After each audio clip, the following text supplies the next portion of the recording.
নাতি নাতনিরা, আজকে আমি লস্যি বানাবো টক দই দিয়ে।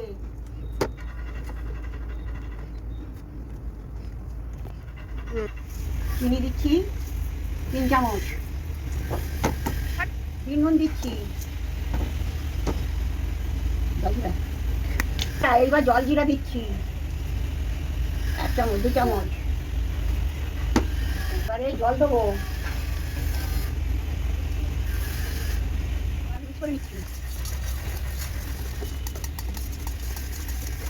এবারে বরফ দিচ্ছি, এবার ঢেলে নিচ্ছি ভালো করে, এবার ঢেলে নিচ্ছি।